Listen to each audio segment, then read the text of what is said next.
What are you looking at? Huh? Excuse me, Superman, it's me, Francisco from the future.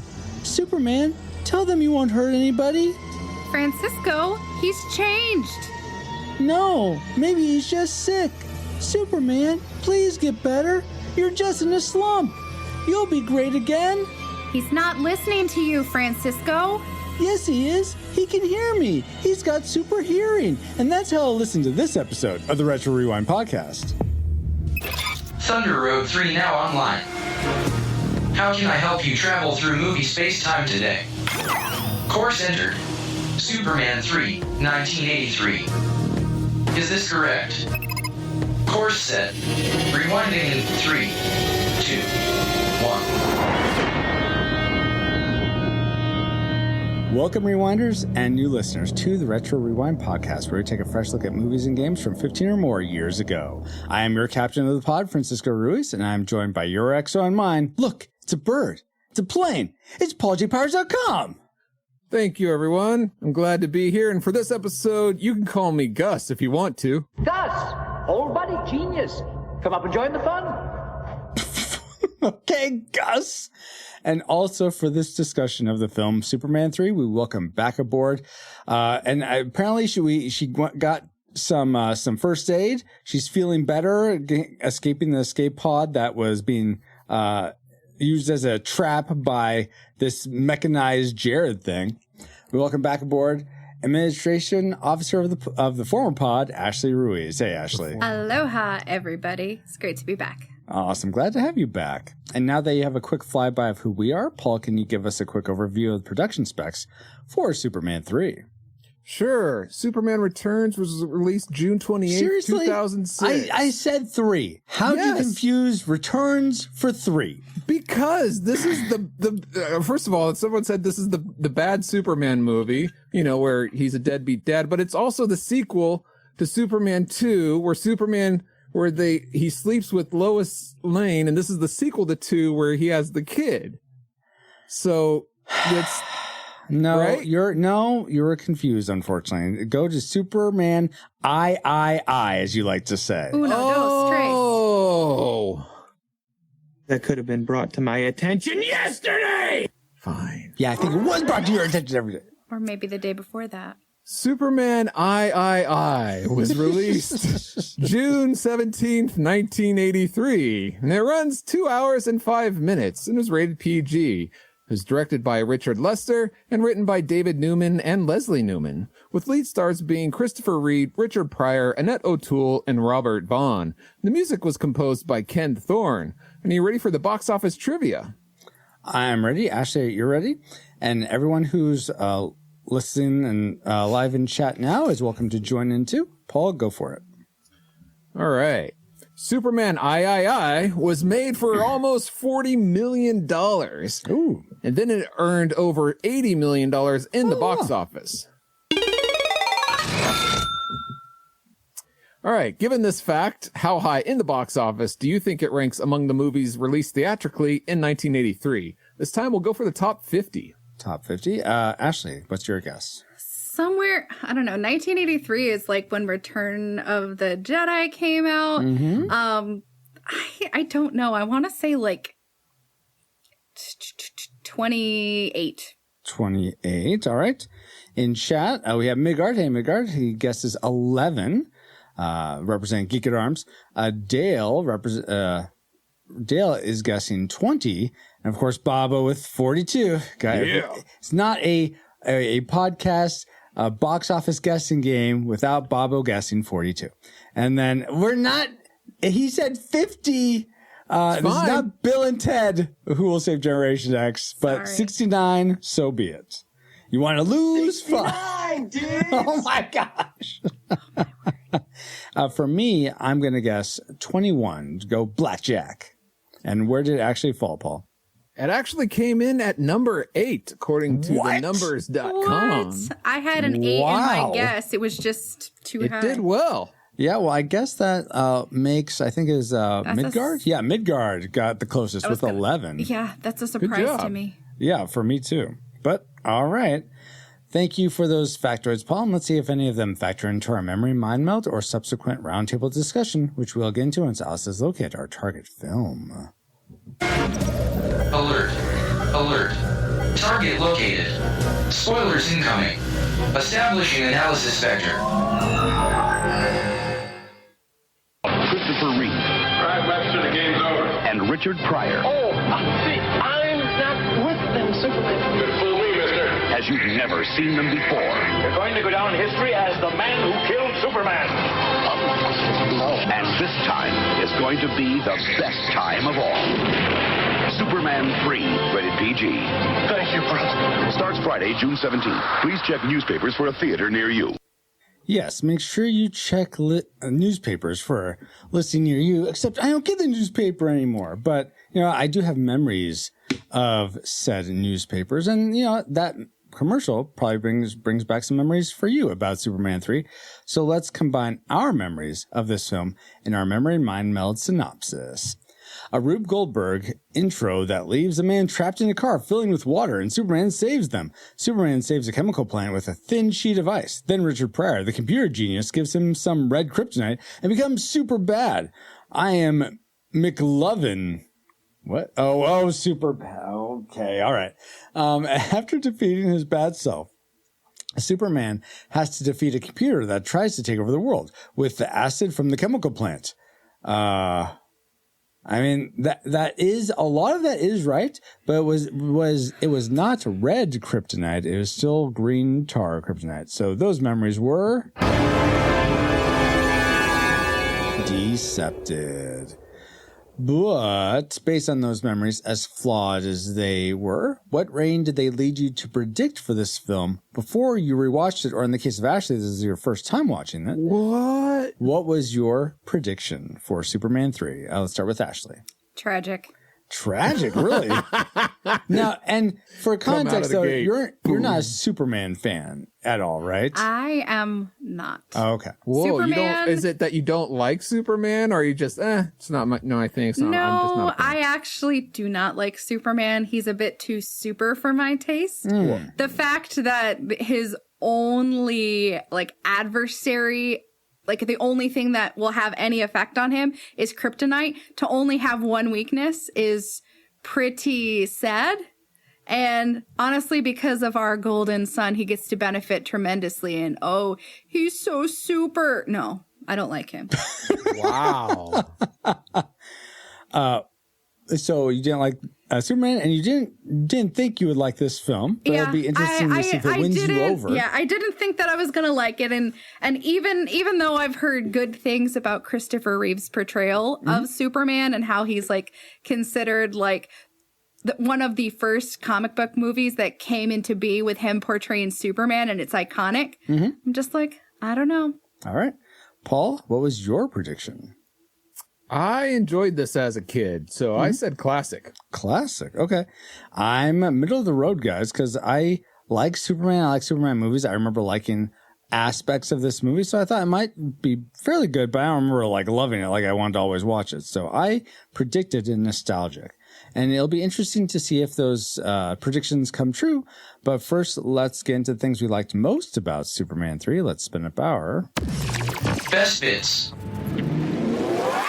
And let's start with our guest as we like to. Ashley, what is one thing you liked about Superman 3? Okay, so one of the things that I enjoyed a lot about this movie was actually the scenery. Oh, just okay, how many yeah. locations this movie decided to visit, from creating such just a bustling city of Metropolis, and from the simplicity of Smallville to all the various locations that we see Glen Canyon, and we see the setup where they're going to set up Glen Canyon? Yes. He's Yes. in here too, the Glen Canyon. I thought it was the Grand Canyon. No, it's in Utah. Oh, really? Where they are is in Utah, from what I read, but it could be the Grand Canyon. I mean, yeah, of course. I Yeah. saw the film, and they say Dewdrop Inn. So somewhere there's an inn called Dewdrop, and that's where it's located. Wow. So yeah, I won't claim to know that location, but just there's rocks. Yes, there's rocks, And there's sky. a river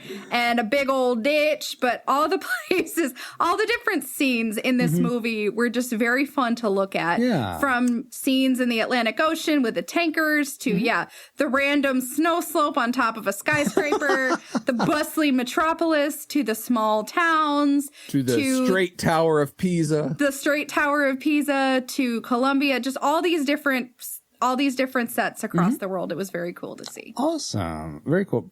Paul, what was cool to see for you in this movie?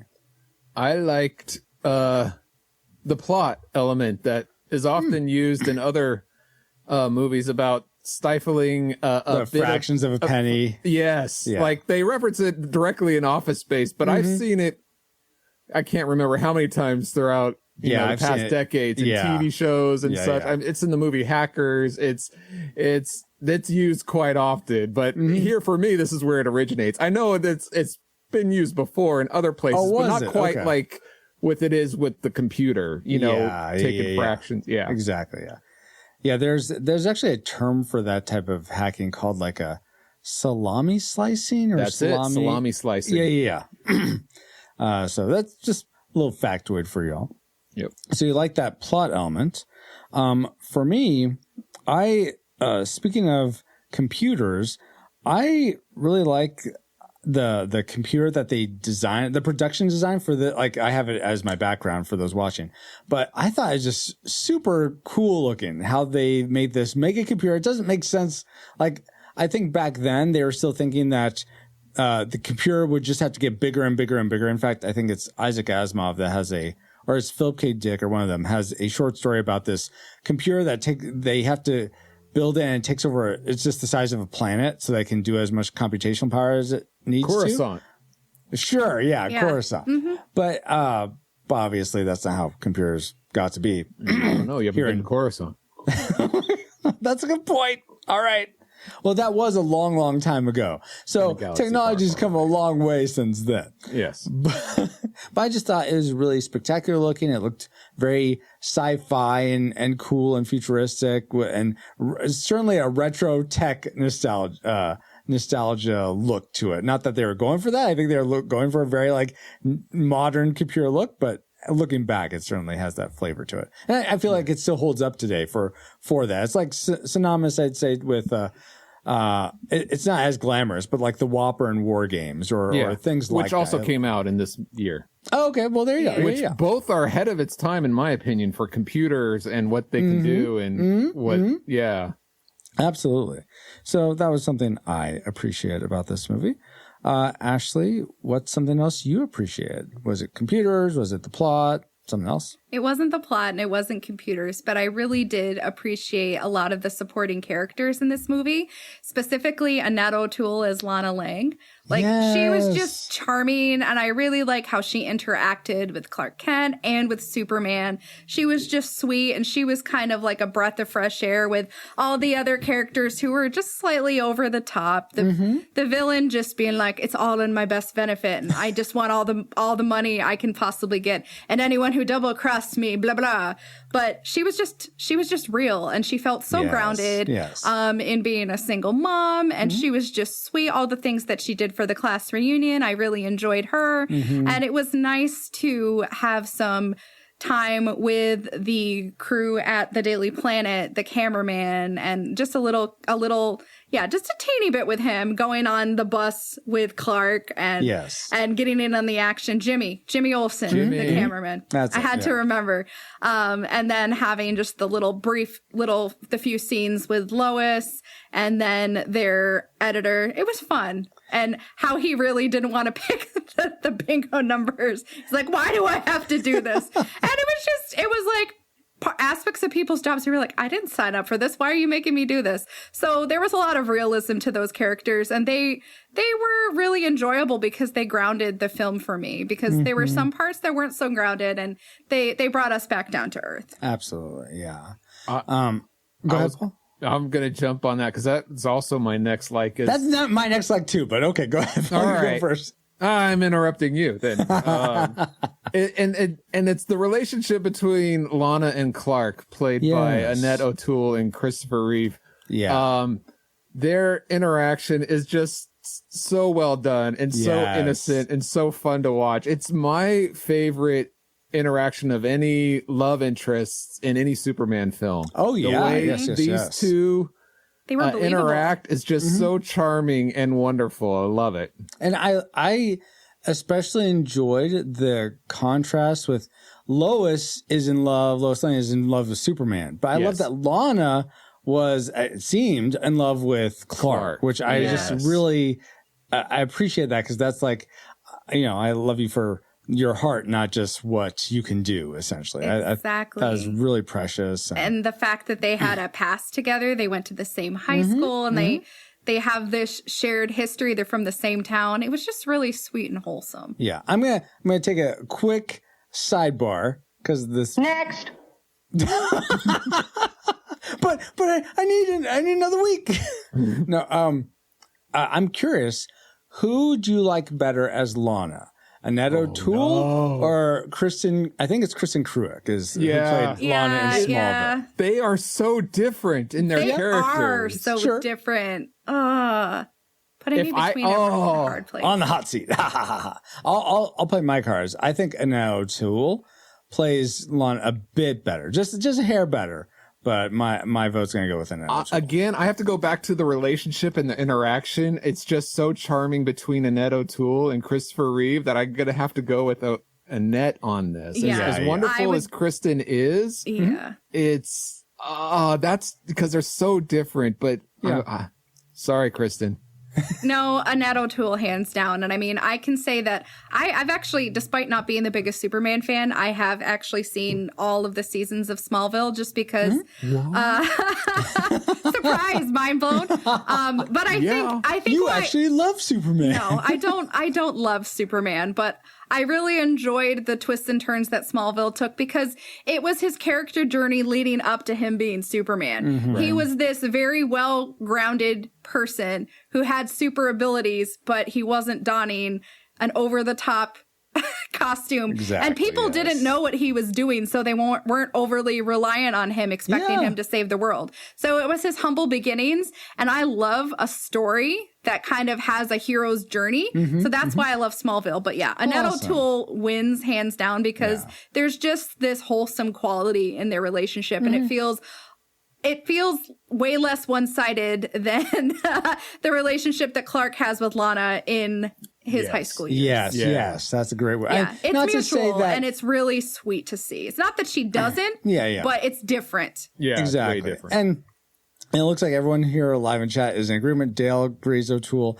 Who will say Generation X agrees with Ashley about O'Toole. Midgard says O'Toole. So we're all in good company. And who will say Generation X? Zabe says, when your choice is between O'Toole and Margot Kidder, it's an easy choice. Yeah, I would agree. And then I love this comment about plus she gets to be Ma Kent. So like now I have this connection that I didn't have before. So that's really, really cool to be like, oh, she ends up playing Martha Kent. This is so sweet. I love Annette O'Toole, because she shows up on so many things that I watch. So I love her. Yeah. I have nothing else to add to what you guys said, other than, I found them super sweet together.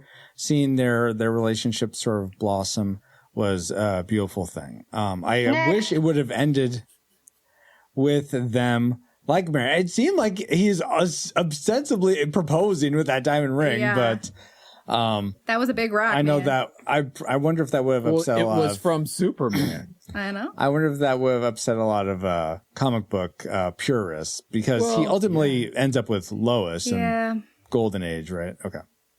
Anyway, let's talk about what's most golden about this movie. Yeah, that's a pretty good segue.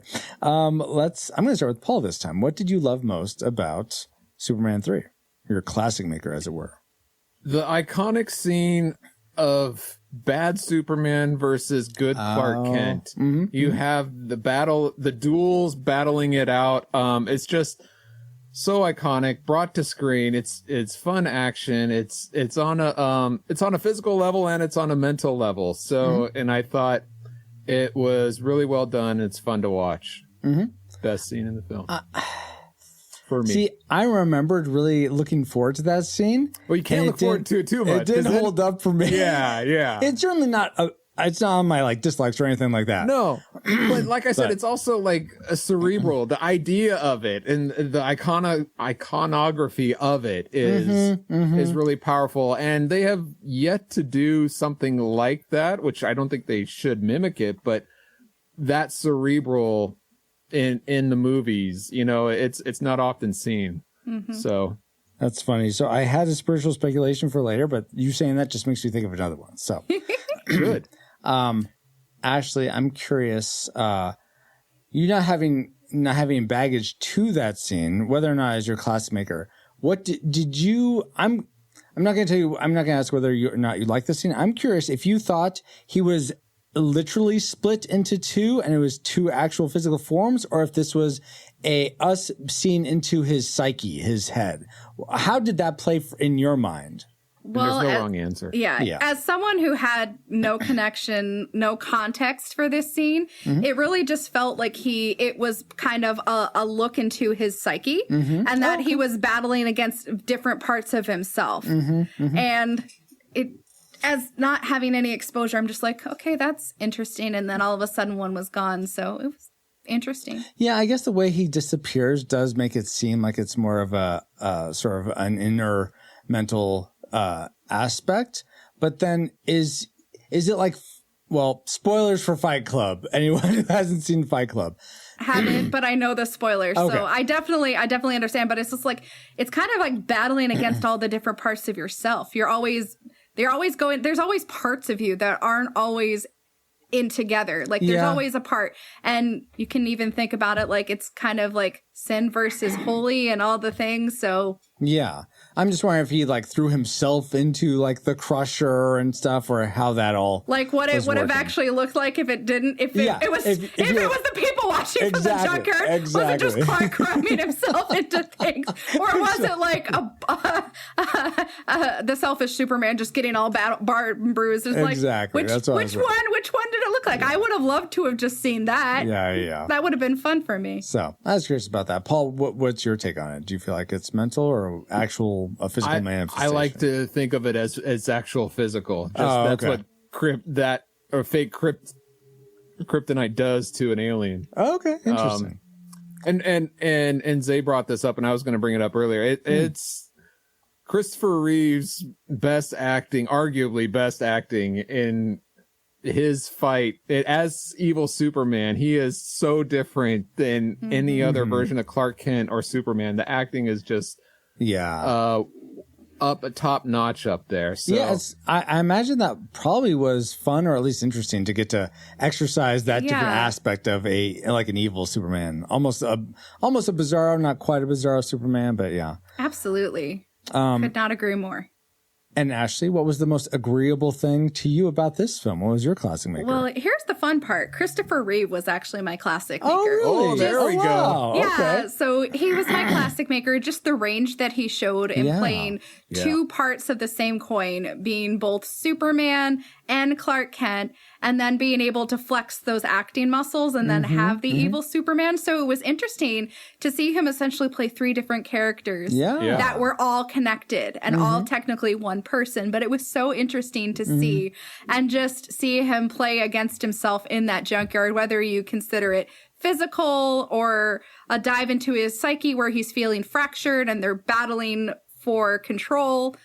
I don't know enough about tar-based kryptonite to come to any logical conclusion. I know nothing about kryptonite or all the different forms of kryptonite to know. But just based on what I was seeing, he was so good. He was so sweet as Clark. Yeah. And just seeing him interact with the people that he grew up with in Smallville, to the news team at the Daily Planet, to being Superman and rescuing Ricky and interacting with all the people in Smallville and saving the day. Like, it was just so cool to see Christopher Reeve in this context. And, absolutely. he's so iconic as Superman, but he also is so good as Clark. Yeah. Yes. And he's just so believable as both of those people. And that's so hard in superhero movies sometimes, because when you've got the duality of it all, when you've got a very famous like straight man like Clark Kent and Superman, or Bruce Wayne and Batman, they either do one thing really well and they might do the other part really, really well. They rarely do both very well. Yeah. But Christopher Reeve is both. And he pulls it off, and he pulls it off with gravitas. Like, he does it so well, and I can see why they made so many Superman movies with him. Absolutely. He's the best. Oh, I'm sorry. That was my opinion. Sorry. Well, what I thought was the best about this movie is neither of those. I mean, I certainly like Christopher Reeve. I think he may be my favorite Superman. I mean, Tom Welling pretty high up there, but he's mainly Clark Kent, not Superman. No, not you. I was talking to the chat. Oh, okay. No. They said Ricky had it coming. I was like, Did he, though? wow. I'm sorry. The kid who played him, his name is Paul, so I have to side with him. Sorry. Okay. Wait, did he hurt Ricky or something? He had to come Ricky in got with what? hurt trying to chase after Buster the dog. Yeah. Okay, yeah. So that is not my classic maker. Oh, him getting hurt is not your classic maker? That's good. No, I know. My classic maker is actually the whole chemical plant set piece. Oh, I thought that was just like it looked like real explosions. Yep. If they use miniatures is very, very few. I like the idea of setting up this chemical, whatever acid it was. I forget what it was called, like bromide acid or something. Yeah. As that was going to be the thing that would defeat the supercomputer at the end. I like that. That it tied back? It tied back. I thought him blowing a sheet of ice and then carrying it by the edge was really, really gimmicky.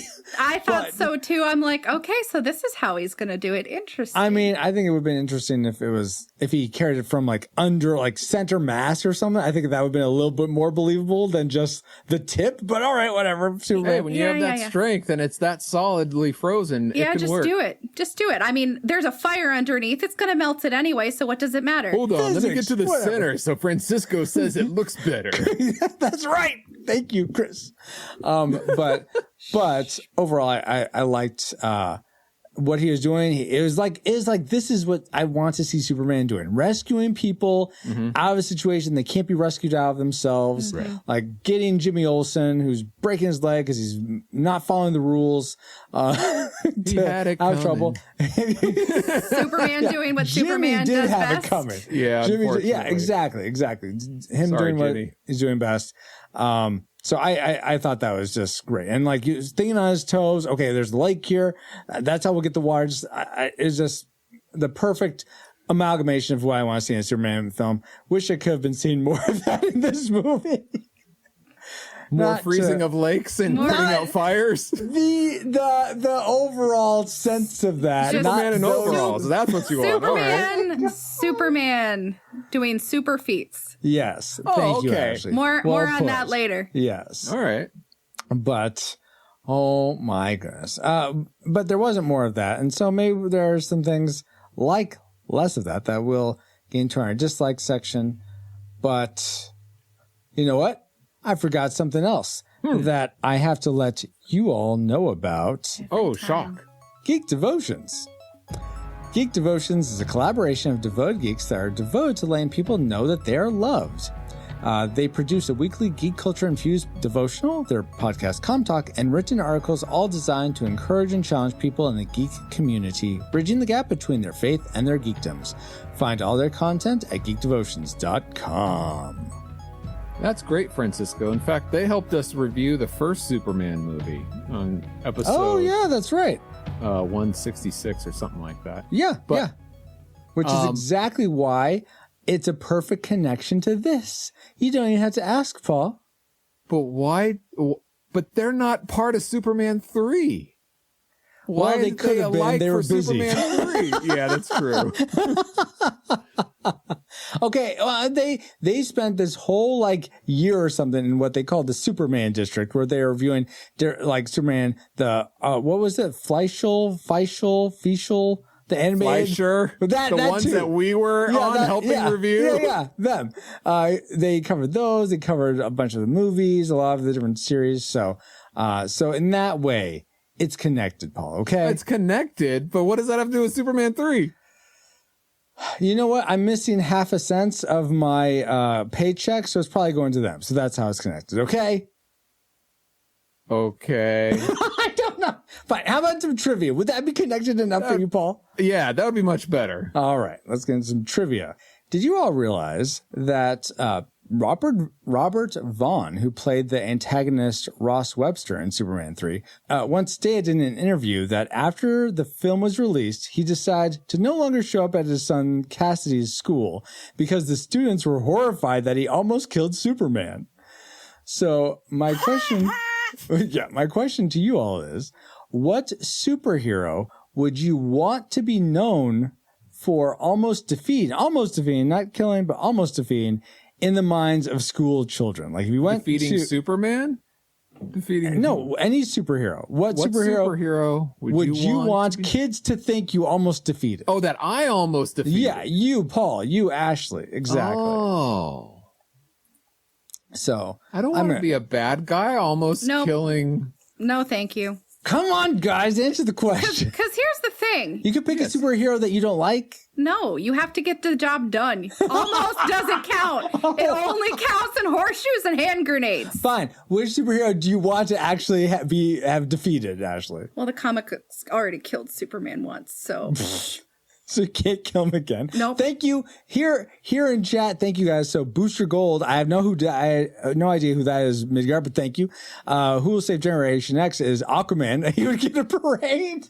I don't know. Are you talking Jason Momoa Aquaman? Or are you talking like Blondie from like Justice League? I don't like either of them. Okay. So if I could kill Batman, superheroes, here's what I do. I'd probably kill the Wonder Twins because they're just obnoxious. You don't necessarily have to leave them and their monkey alone. You don't necessarily have to kill them, but defeat Can them. I at least leave them in an intensive care unit because they annoy me? Oh, don't hurt them.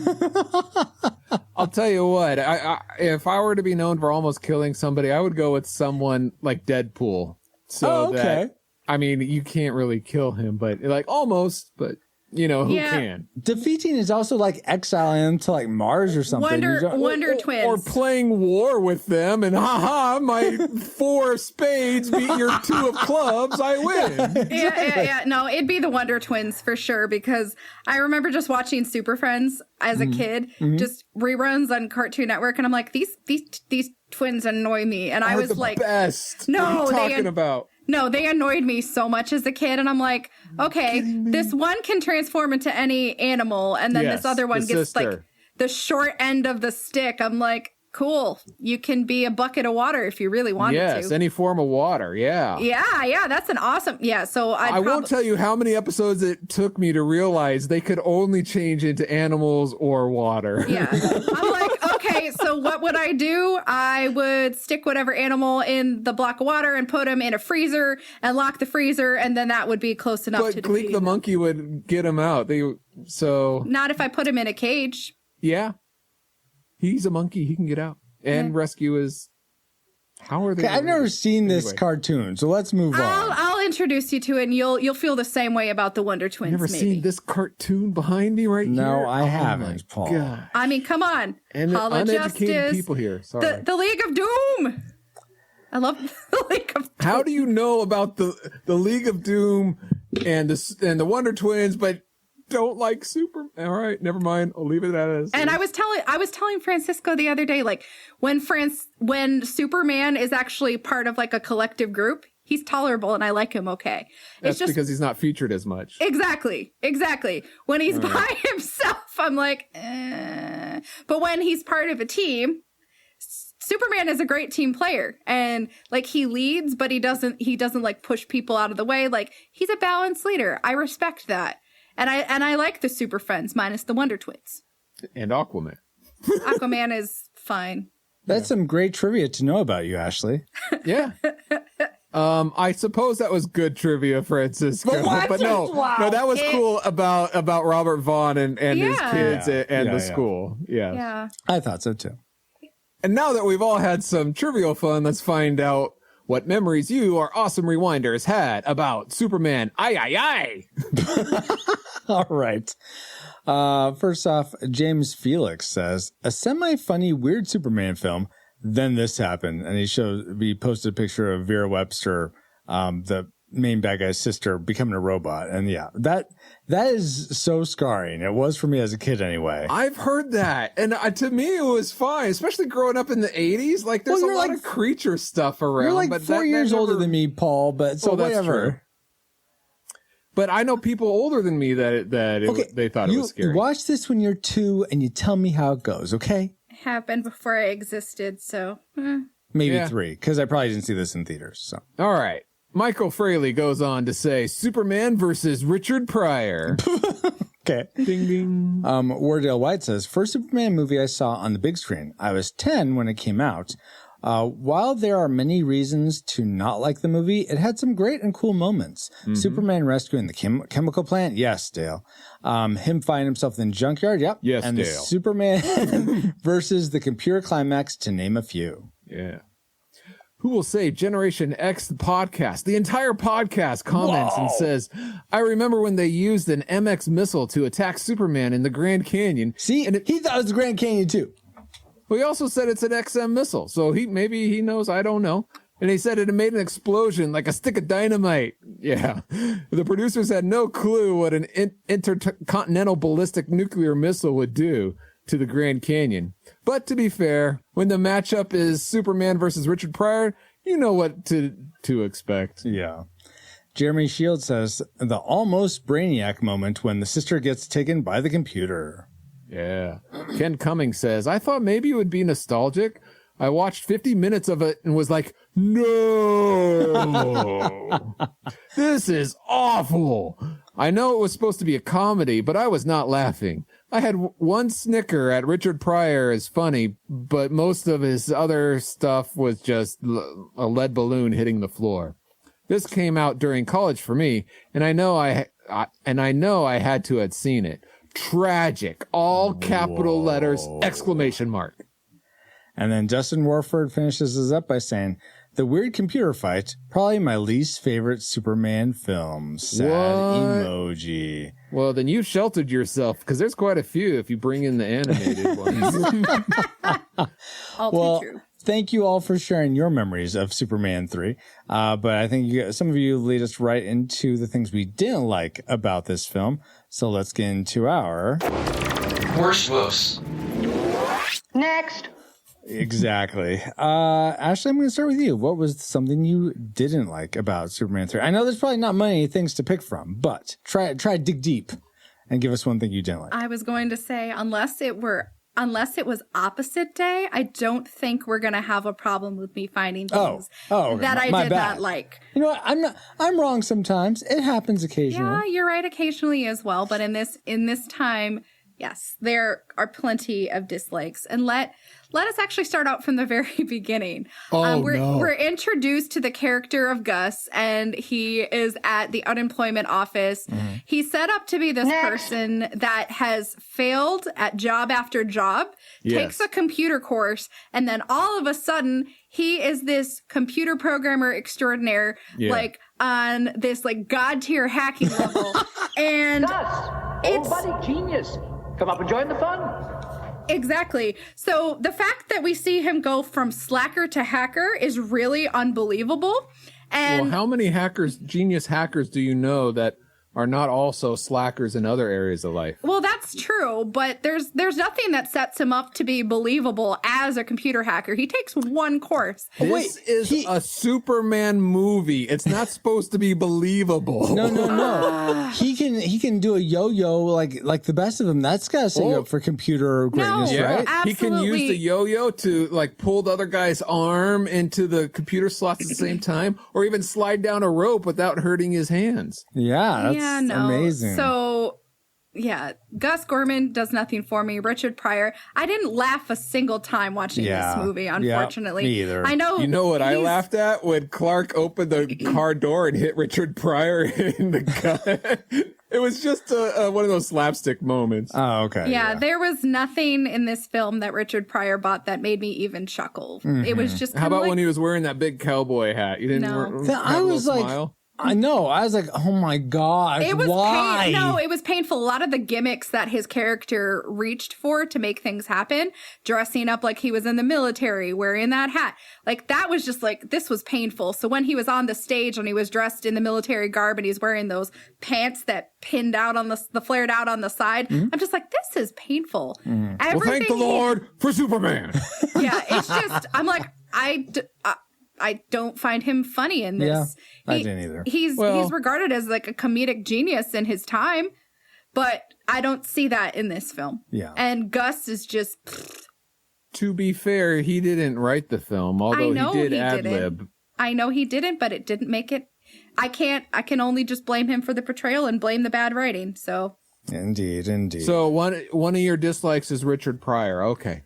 Gus Gorman, yes. Gus The character character Gorman. Gus Gorman. His portrayal as Gus Gorman. Yes, his portrayal as Gus Gorman, just because it's like, there's not enough story, there's not enough character development to make me believe that he went from this man who was on unemployment for 35 weeks straight and couldn't last more than 28 minutes working at a fast food job, or like lasting a couple hours on the job. It just wasn't believable. You take one course and suddenly you just know it all. You know how to make this code and figure out how to write code to take half a cent away from everybody and then somehow end up with like $80,000+. I wonder if there'd be some way of seeding his character more in that employment office where she's like give us a montage. Even a montage would have been better. Well, no, I was going to say like, you only were at the fast food place for 28 minutes. Well, yeah, because I was trying to tell them how to get their cash registers to be more efficient or something, and they didn't like me back talking to them. Something like those little bits could at least see that there's a possibility of him being great at computers. There. It's not there. And the fact that you see him and how we're introduced to him, and then how he bums a light off of someone else at the office, just like, I don't believe him. Yeah. Fool me, mister. Paul with the pro soundboarding. What didn't you like about Superman 3? When you said the beginning, I thought you were going to say the opening credits, which I think is a great opening credits because not that it has a lot to do with the film, but it's not white text on black background. And this is where all that started. You know, this is a rehash of our very first episode of the Retro Rewind podcast. Yep. Good luck finding the original, but that's why we're doing this. But I thought it's great. It's fun. Turn your brain off. Enjoy the chaos, the silly. What I don't like is the Superman 3 title itself is kind of blurred, and it's I didn't like that whole hard blurring effect. Yeah. It's hard to see. It's like look, I'm all for like a good title screen, whatever, you know, and the way they had it, like even in space, like the first movie or something, fine. That's great. It's clear. The whole blurring effect with the titles at the beginning is just didn't start well for me. I totally get that. I thought it was just sort of, I was more ambivalent about it, but I get how that would be annoying, Paul. Yeah. For me, something that didn't make sense was the timing of things. And I actually, there's a trivia, as I was reading through trivia about Superman 3 that actually went more into this. What I had put down was, it's so weird how he's just randomly, he's in Smallville one day. It's like it goes from the not saving the truck falling down. And the people are like, oh, if you could go out in here 1 minute earlier. It's like, well, thanks a lot. You know what? I'm Superman one person. Now, it was his fault because he could have left earlier from Lana's because he's under the influence of the bad kryptonite or tar kryptonite. But what if he was helping somebody else with something else? Yeah, that's a good point. But it smash cuts from that to him in Italy all of a sudden. I'm like, yeah, why? Why are we in Italy now? I'm going to the Tower of Pisa. Not pizza. Pisa. And then he goes and blows out the thing at the Olympics, Yeah. which, again, why aren't they seeding? If it's the Olympics, that seems like it should be a story like Metropolis prepares for the next Olympics or How something. long Like do you want this movie to be? This is a montage. they're in the newsroom. Margot Kidder's there saying, "Oh, I'm going to lose my best performer on the eve of covering the Olympics." Something like that. It's like 2 seconds you have to do just to make it. Francisco. Yes. This is sounding more and more like Francisco's fabulous fan fiction. This is more like Francisco's fabulous fixes. Yeah, exactly, Ashley. Trademark that now. But there's actually the trivia I read said like, yeah, the Olympics would have been like 84, but the class reunion is like 85 the Smallville reunion based on their class of 65. Yeah. And then there was one other element like that was like more when the movie came out was 83. Turn your brain off to enjoy the film. No. I engage my brain. To Analysis, You're right. paralysis. Time-wise, it doesn't make sense. Yeah. And you want like a whole movie around each segment of the montage. Okay, got it. Yeah. Why? Why did he go to Italy of all places? He's trying to fix things. He's grappling Not between then. this. Yes, he's been exposed to the bad kryptonite by then. That's why he's late to the bridge. He's trying to grapple between this good and evil within him. So he's trying to figure that out. And he sees, oh, there's a leaning tower. I can try to fix that to help. But there's no reason he'd be all the way over in Italy to Dude, even the see man that. flies all over the world all the time in split seconds. Haven't you seen Superman 1 where he flies so fast in a second? It's like 50 times around the earth. I mean, he goes from Smallville, Kansas to Metropolis in, real quick. So that's like half the country. All right, that's fair. Paul, why don't you give me real quick your next dislike? My next dislike is, I don't know if because I'm older or I'm watching this in 4K HD TV stuff, but the effects do not seem to hold up well. A lot of it looks cookie cutter, the blue / green screen. Yep. It's easy to tell what's been cut out, the projection screen behind them. A lot of it's not just a cutout, it's like the blurring of lines that are really obvious. Yeah. Kind of like my hands now who are watching the video. A lot of the scenes are like that, unfortunately, and it's very distracting, at least to a modern day audience. So, I don't remember the effects being that bad in the first two movies, especially the first one. But they used the same crew for the special effects. Now, some people had passed away by this time, but they try to use the same people involved, so that it's easier. It's more shortcut. Oh, we've done this before kind of a thing. But I don't know why, but the effects certainly don't hold up as much. Yeah, I would agree with you, Paul. Again, that's not something that made my dislike list as much. My stuff is more plot and nitpicks, but yeah, I can totally get with you there that it doesn't make sense. Oh, plot. Have you read the original treatment of this? I haven't. No. Want to give us a rundown real quick? Oh, let's see. So, by the way, this was right after Superman 2, and it's just a brief treatment. Let's see what I can remember. Okay. Basically, it more takes place in space as it centers on Supergirl, who's not Superman's cousin at this time. She also escapes from the exploding Krypton, but goes to a dark planet, and in that planet is Brainiac, who's all dressed in black. He's this computerized smart guy. James Marsters. I'm trying to think where it goes because it goes all over. Basically, there's a lot of space stuff. Him and for some reason, Brainiac and Supergirl go to Earth, and Superman falls in love with Supergirl, and they have a chemistry kind of thing. But Brainiac also falls in love with Supergirl and wants her, so he takes over with one of his machines to turn him bad. That's where one of the bad things is left over from that.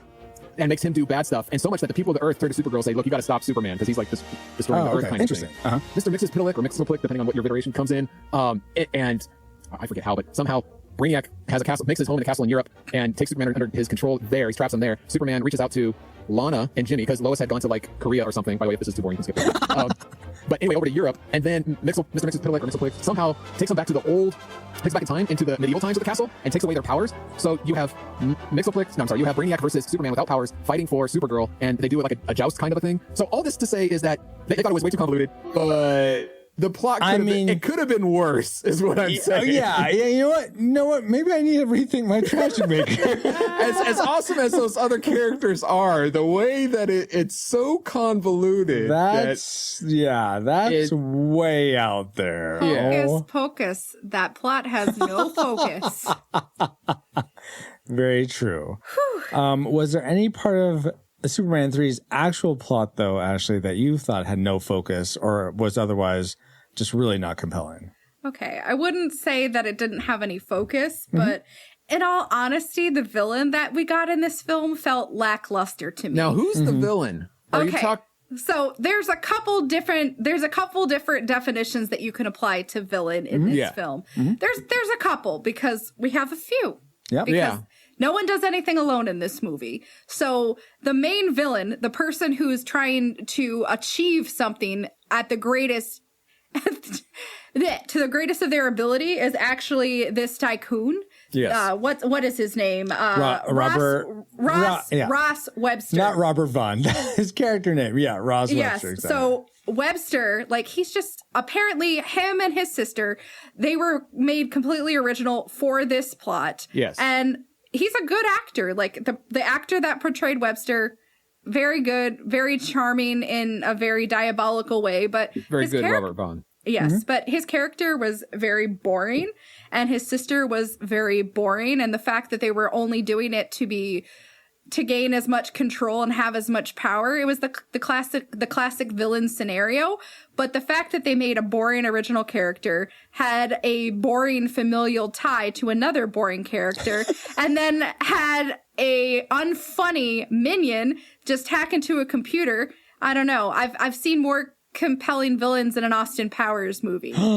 So they 1 million villains. Yeah, and the thing to me is Superman, like the franchise, has a plethora of villains. They could have gone in so many different directions and actually used some of the properties that they had to actually make this better. Baby. The fact that this is the only Superman film in the original quartet that doesn't have Lex Luthor just says Yeah, pretty much. By the way, there's a fun fact that this came out about a year before DC rebooted their entire universe in the comics. And before this, Lex Luthor was just like a super genius, like madman kind of a thing. Fine. It wasn't until after this movie and after this reboot a year later that he became this businessman, this head corporation. So Robert Vaughn's character of Ross Webster is the prototype for the Lex Luthor we now know today. Yeah, no, I'll take Lex Luthor from back in the day, the one that we got in the Super Friends. Oh, he was the bald guy that like just ran the Lake of Doom, and he had his bald head and his little outfit, and he was just like, I like him more, like especially with Michael Rosenbaum's portrayal, like the businessman. Absolutely, and he's shrewd. Yeah, and I like that. He's definitely got a villainous streak, but yeah, honestly, when it just push comes to shove, the villain was a little lackluster. Yeah. Like he's like, I want to have all the power, I want to have all the money, I want to take revenge against Columbia because they didn't play ball, so I'm gonna punish them by having my super genius hacker hack into this weather. Like perform weather from this, what was it? Vulcan was a satellite? Vulcan, yeah. It was a satellite. So, we can use this satellite and create this weather, and they're going to suffer by saying no to me. It was just, okay. So this is a revenge scheme, is it? You already have a ski slope on top of a building. What more could you want, man? You're making unreal things happen already. No. Here, let me help you. I thought you were going to play the greed sound effect, Paul, but all right. I don't have that one. I don't have everything. But you don't watch the movie and just take each bit, each line of dialogue? I have a plethora of sound effects at my disposal. And I mean, here's what I'll say, Paul, to that trivial bit that you gave. Yeah. Honestly, like, having Lex Luthor take on that character trait, it just made Lex Luthor better. And everyone who subsequently played Lex Luthor still did it better than Robert Vaughn did as Ross Webster. Yeah. Because they're more But believable. he was the first. Like you said, I thought he did good. But maybe it's what he was given. It was what he was given. He did the best he could, but yeah, I think what they say about your best. I will say I feel like it was more what he was given than his portrayal. I thought the way he portrayed it was good. I think they could have given in that character more depth than they did. But what's interesting is he played pretty much the exact same character in another movie that came out. When was this? In 1986. A movie called Black Moon Rising with Tommy Lee Jones. Which actually I watched it not too long ago. It holds up. It's a good heist movie if you're into heist movies.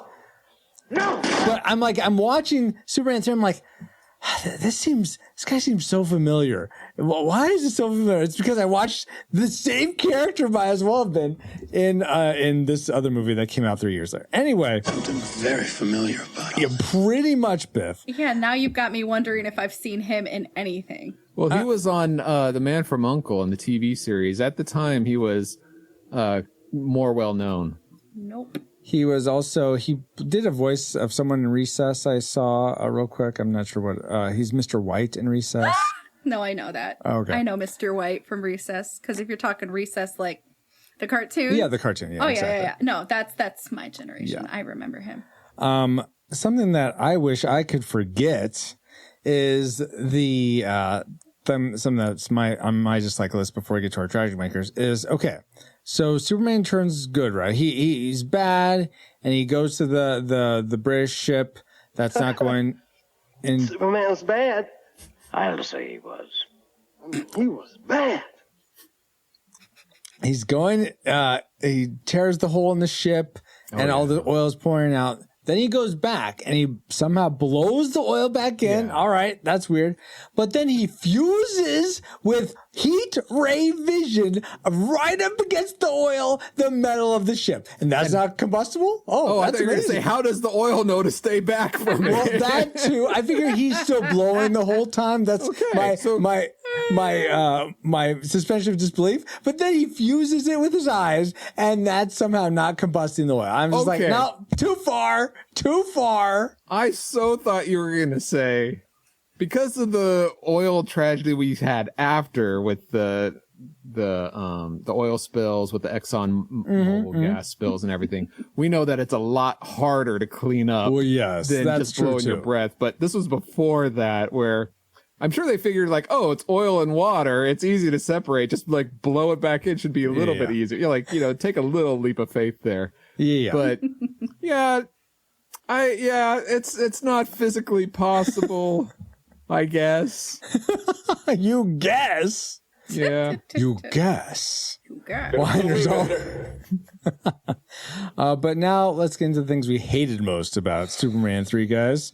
And I'm going to start because, Ashley, you are sort of actually speaking around this. But, okay. You didn't quite say it, so he's going to say it. No beating around the bush. Go ahead, Francisco. You tell us. Just dive right in. The whole plot to control the Vulcan satellite to change weather and having to go to Smallville to do it when they control it from Websco Enterprises later on. They didn't want to be traced back. But then why did they do it later on from Websco? That's what I thought was weird. Yeah. I thought they were... It just doesn't make sense. They didn't have to do this whole him pretending to be a salesman for something. He could have been like, "Here's my badge from Websco. Here's my credentials. Let me in," and that's it. And it doesn't have to be. And here, help me put the computer in because I need this. Well, it's more funny. Is it? Is it? Yeah. I thought that was all so convoluted. As I was watching, I'm like, you could. I don't remember what my fabulous fan fiction would have been, but I know I came up with it while I was watching. I'm like, you can take out a good 30 minutes from this 2-hour film. You could take a whole lot more than that by just removing these parts and then stitching it together, and it'd be fine.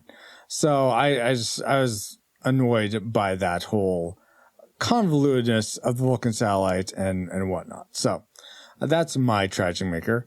Ashley, what did you hate most about this film? Do you know what's convoluted? My fabulous fan fiction? No. So many things in this film. Oh, okay. The suspension of disbelief in this film is asking too much of its audience. Like when he's fusing an oil tanker metal against oil. That is one such example. Yeah. But other things that I just can't, it's asking too much of me. Hold Gus? on. Let's compare lists. Go for it. Okay. I was just Because gonna mine say, is the same tragic maker. I'm going to fill in what you don't.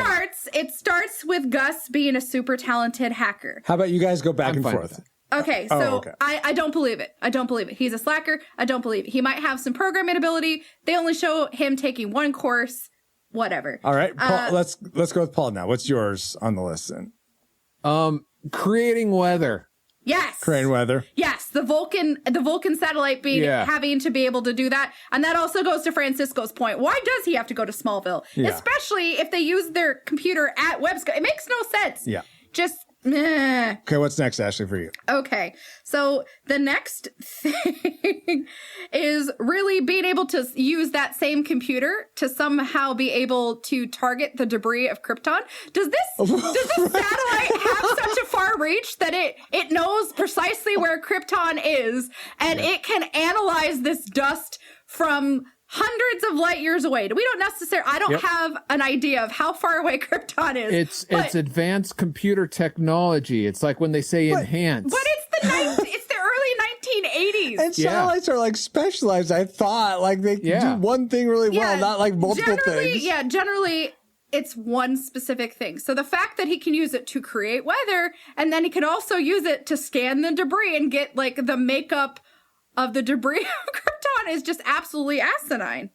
Yeah. I have way more. How about you, Paul? Volleying with this. Computer wires are strong enough to hold Superman at the end.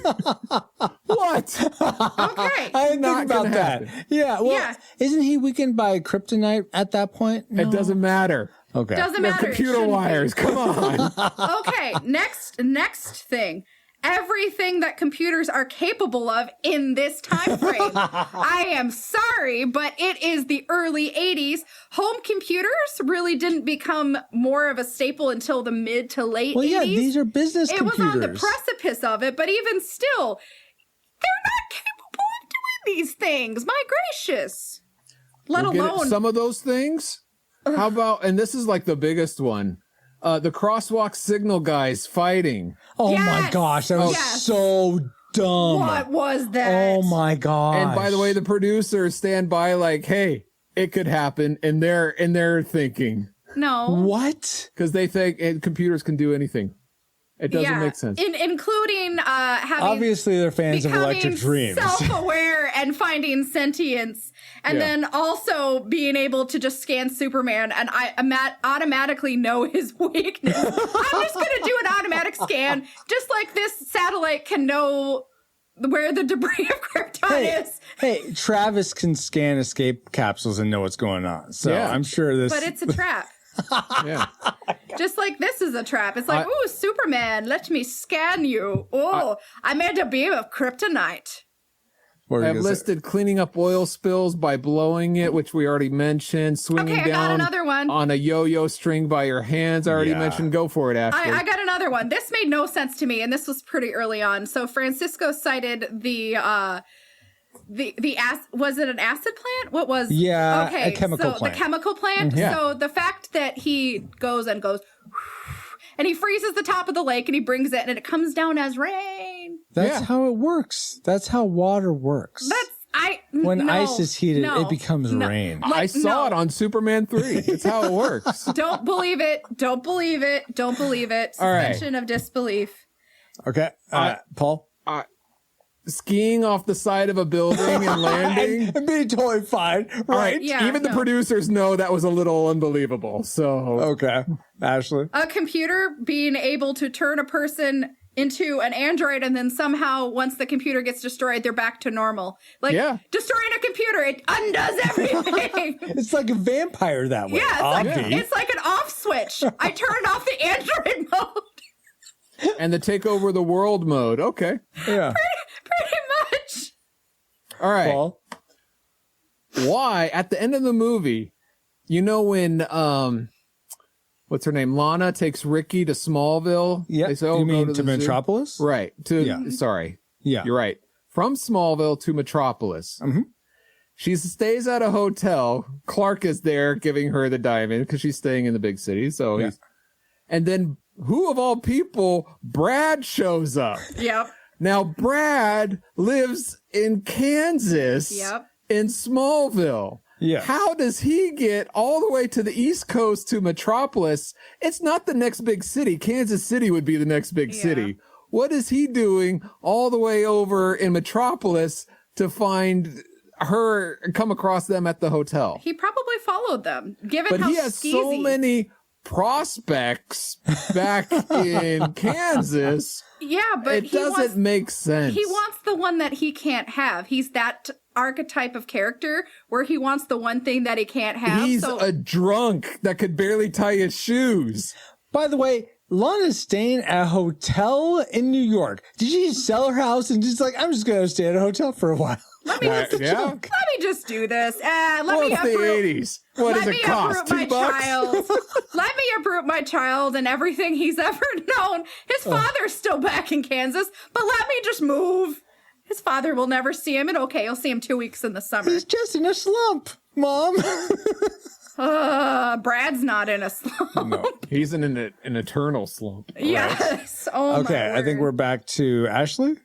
I don't have that. Those were my biggest points of contention, but I'm sure Paul could keep it going. But we can, but I think we bored the audience. Yeah. Let's keep on. Yeah, seriously, suspension of disbelief. It just asks far too much of the viewer, and it's just hard. I understand it's a comic book movie. I understand that there are going to be things that are larger than life, trying to soup up the plot and make things actiony and making you want to watch it, but then at the end of the day you're just scratching your head and you're like, did I really just see that? Did that really just happen? That makes no sense. You can't make weather using a satellite. Computers can't do that. Wait a Why minute. did you go That back man and can't forth and back and fly. forth? It's like, okay, if you went to Kansas and then you went back to Metropolis, I hope you're getting frequent flyer miles if they're making you do all this travel. Or did they make you take the bus like Clark did? I don't know. Because he hates to fly. He hates heights. Clearly. So Is it's that the what bus. He got off at the bus. Here's the thing, guys. This is all in the Matrix, so it's all very possible for the computers to simulate all of this. That's how it works. Is this being simulated right now? Yes. In fact, let's simulate our firing red or blue solution.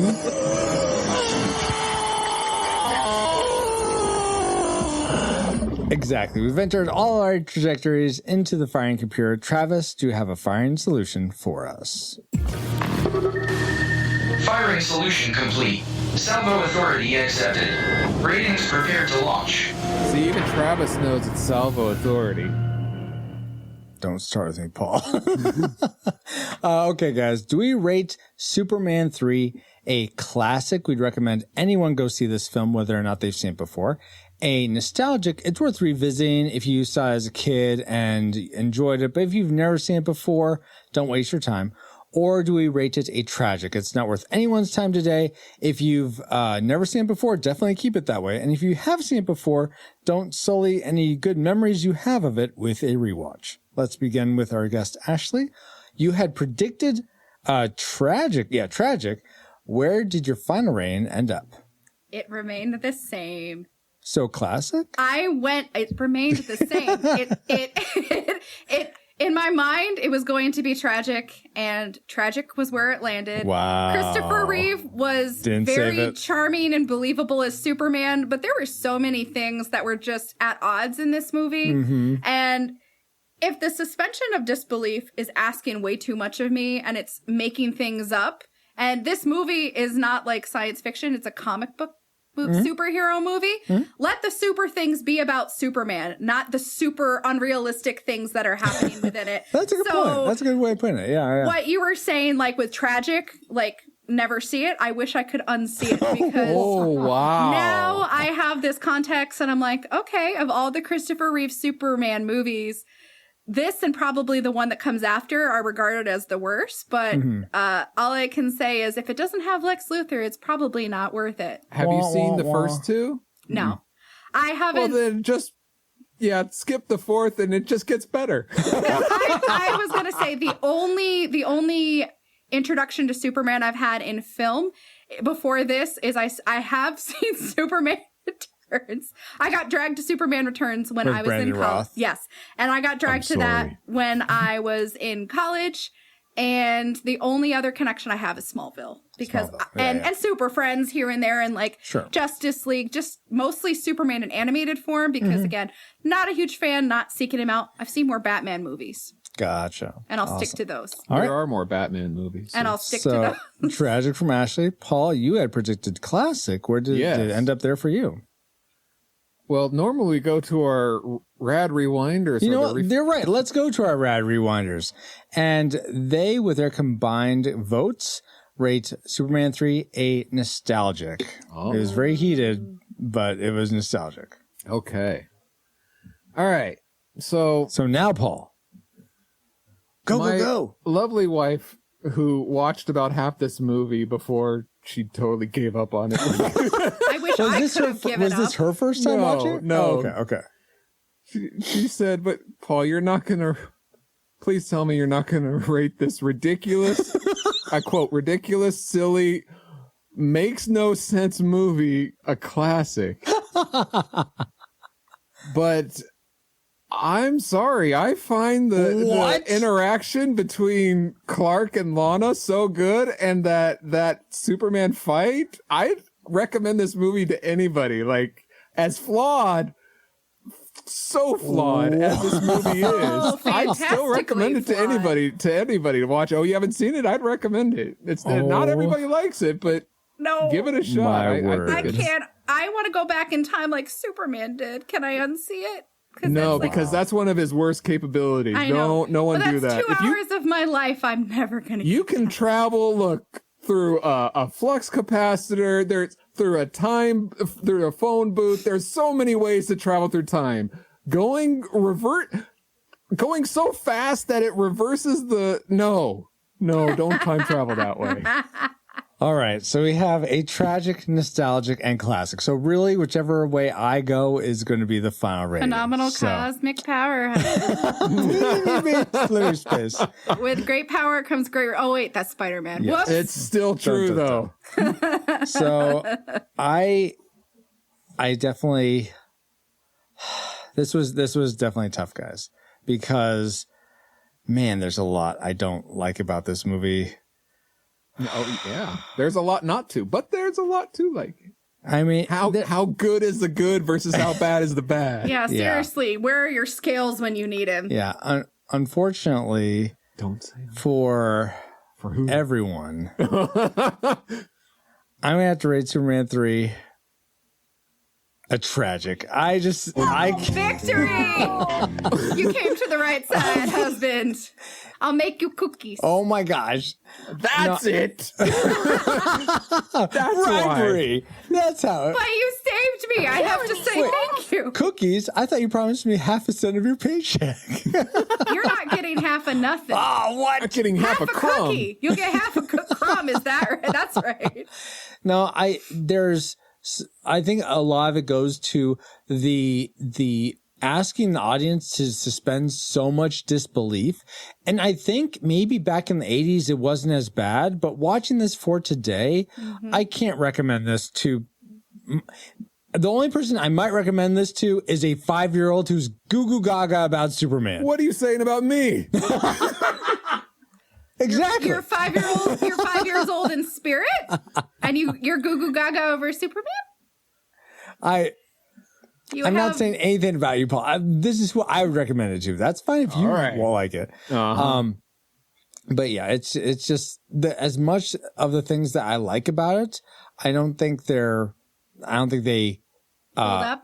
Not hold up. I don't think they overcome all the things that are just like, yeah, I didn't laugh once at this movie. I thought so much was unbelievable. I want more of that chemical fire. I just want more of that Superman. Where'd that go? Yeah, and I wanted more Clark and Lana. Yeah, that would have been nice too. If they had ended up at the end married or something, yeah, I may have gotten nostalgic. I may have. Or if they actually got John Williams to come back, Kevin Thorne, whatever, you're fine. But I want my John Williams good back for what he had. Yeah, just a lot of drums. Well, That's John Williams' score of Krypton when they're on Krypton. Oh, is that what he? Okay, I thought it sounded familiar. So what did he do?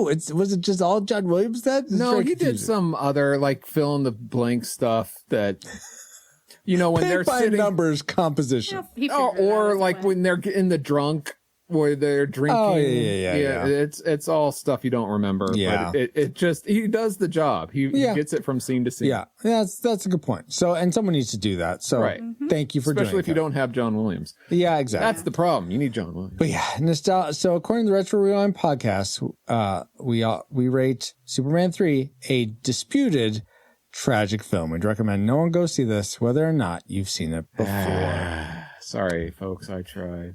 But now we're not able to go back to our own time now, but we're still going to see we're still going to let you know where you can find us and say some thank yous to you guys. No 20XX. Return to 20XX overridden. Comsats broadcasting while awaiting return coordinates. We have to figure it out. Keep up with the ship's logs. See if we can figure out how to get back to 20XX. All right. My positive attitude will continue. I mean, I guess technically we're in 20XX right now, but we're not going to worry about that. Feels good to be back. We wouldn't have been able to travel back to 1983 to begin with if it weren't for our amazing reflux capacitors, namely Deborah Powers, Geek Devotions, Drew of the Cellcast, Ashley Ruiz. Oh, you're right here. Kennethan, Fabulous Lomax, Rosie Lomax, That's Our Bobo, D. Tungsten, Dale, Mr. Lost, Daryl Hafner, Cool Deluxe, in addition to 2 other awesome patrons as well. Thank you all so much for keeping the gigawatts coming. And if you want to help us keep flying and get bonus content for your generosity, head over to retrorewindpodcast.com/support to start. In the Hall of Heroes are assembled the world's greatest supporters, the Rad Rewinders. Their mission to ensure the continuing adventures of the Retro Rewind podcast. Meanwhile, the city is safe for now with the support of PaulJPowers.com. Hey, Francisco, are there any ways to support the show without dipping into the finances? Yes, there are, Paul. Actually, you probably enjoyed this episode if you made it this far. So if you aren't driving, tap the share icon in your podcast player for this episode and send it to a friend saying, I know you like Superman 3 or I know you like Superman, so I thought you would like this podcast on it. Cool. And I'll bet they'll thank you for it, especially if you love it and then they wind up rating it tragic. They'll just love you even more. They will, yes. But spanking. Wow. No, not spanking. Speaking of thanking people, we want to give a super big hug to Ashley Ruiz for coming on here and supporting us with her thoughts about Superman. Aye. Maybe that's what they should retitle it to. Yes. Aye. Anyway, where can people find you online, Ashley? And is there anything cool you got going on people should know about? Really nothing going on, just life in general, but you can find me on Twitter and Instagram at It's called X now. They haven't Not yet. They say that. They say it, but the logo's changed. Not on my phone. Let me live under a rock for a few more moments. But yes, you can find me across most social medias at Ashley Ruiz 1186. Find me tweeting and posting pictures that are talking about faith and fandoms and all sorts of things in between. And how tragic Superman 3 was. That's right. I haven't posted that yet. Maybe I will.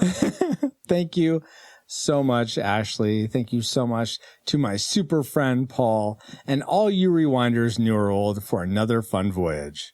You're welcome. And you can find me, PaulJPowers.com at PaulJPowers.com. And you can find me on our Discord for show announcements or just to say hi. Join us there at RetroRewindPodcast.com/Discord. This podcast is a proud member of Culture Box, a curated collection of podcasts, videos, and articles that will provide you a balanced meal of content. You will find culture celebrated for its past and future, satirized for its extremes, explored in study, and created a new in-story. Point your web browser to culturebox.media. Did you ever see the first Superman where the big floating head was just talking over? Uh-huh. It kind of remind me of that announcement. Maybe I'll have to go back and watch the good Superman. Marlon Brando, James Norman. I was about to say, I wonder if Nathan can do a good Marlon Brando. Anyway, I don't know. Anyway, as Marlon Brando just said, we are now part of the Culture Box Media Network. Find all shows unpacking truth through story, comedy, and geekery at culturebox.media. Thank you, EXO, and thank you all for listening. We pray you are more joyful today than when you first hit play. But like a Pokemon, we gotta catch you all for... Actually, wait. Where are those things? I'm seeing lots of things come up on radar right now. That's a lot of them. It's like a swarm. I think we'll have to figure that out. But maybe we'll know where to go after our next ship's log. But until then, Rewinders new and old, catch you later. Rewinders of the Lost Pod mission complete. Review audio ship's logs for more details.